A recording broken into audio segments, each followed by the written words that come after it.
Welcome to the Stay-at-Home Camperee. This session, we're going to talk about fireflies. This is an up-close shot of a firefly. A firefly is actually a beetle, no bigger than a standard paperclip. It cannot bite you because it doesn't have a mouth. Adult fireflies drink water, but they do not eat for the few weeks in which they are alive. The tail of the firefly has a chemical that the firefly can turn off and on. The glow it creates is called bioluminescence. The reason fireflies flash their tails on and off is all about love. They are looking for mates. So, how do you go about safely catching and enjoying these wonderful insects? Well, here are some tools that you will need. A glass jar with a lid, a hammer, a nail, and some wood so you can put holes into the lid, a coffee filter that's been dampened with some water, some tall grass, and a net, sort of like you would use with a goldfish. So as you can tell, I have all of my tools together here. These are different size jars that you can use in order to catch the fireflies. Here's a hammer and a block of wood and some nails so that you can punch holes into one of the lids. I've chosen this lid, for example, and you can see where I have already done that and punched some holes. Some other things you will need is a net to catch the fireflies with. I don't have a goldfish net, so I had to build one. What I used was a bent coat hanger. On one end, I twisted a circle, and on the other end, you can see that I bent it to make a handle. You don't need a very big net to catch fireflies. You want the opening of the net to be about the same size as the opening of your jar. For example, I'm going to use this jar here.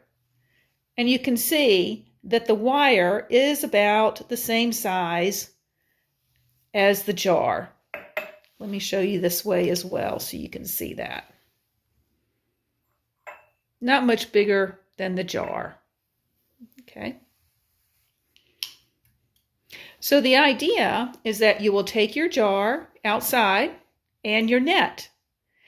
As you capture fireflies in your net, here, you can simply take your jar and turn it upside down over the top of the net.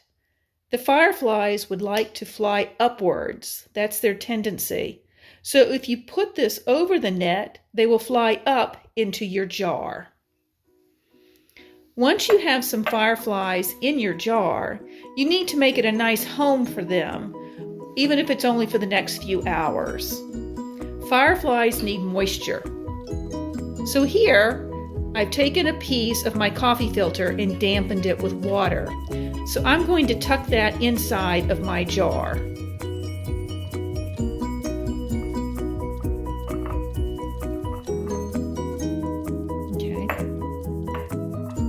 The other thing fireflies enjoy are some grass. Again, they don't eat the grass, but it does give them a place where they can rest.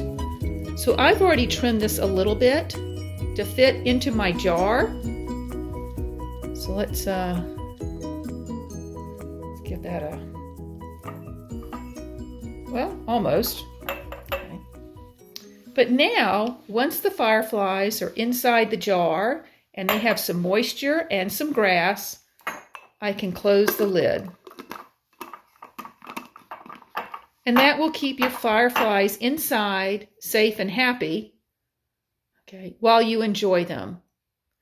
As I said earlier, fireflies are very short-lived, so only keep your fireflies in the jar and enjoy them for about 24 hours.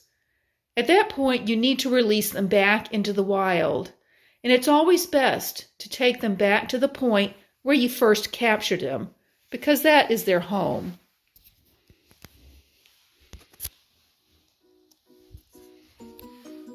Fireflies are becoming increasingly scarce. They like moist areas with long grass at the edge of trees, very similar to what you see here. Their favorite habitat is being destroyed, and pesticides are also taking a toll. What can you do at home to create an environment for these amazing creatures? First, don't rake leaves and put them on the curb. You are raking up firefly eggs and larvae and throwing them away. Let the leaf litter and decaying logs and limbs and such stay under the trees. Leave edges of your yards, particularly along those trees, unmowed. Fireflies, as I said, need the long grass to rest and hide during the day. Also, avoid use of broad-spectrum pesticides, especially lawn chemicals. Turn off those outside lights. The lights confuse the fireflies, and they do not allow them to see the flashes of other fireflies so they can find mates. It also makes it harder for you to see the fireflies and enjoy their light display.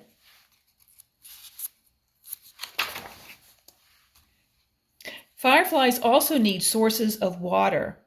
Provide a water feature or a dish in the areas along tree lines and tall grass so they can drink. And lastly, plant native trees and grasses in a section of your yard. Fireflies particularly favor pines and the needles that carpet the ground underneath the trees. Let log and leaf litter accumulate. Segment an area of your land or yard to remain in a natural state. If you would like to learn more about fireflies, there is the Firefly Conservation and Research website at www.firefly.org. You can go to this website to learn more about this fascinating creature.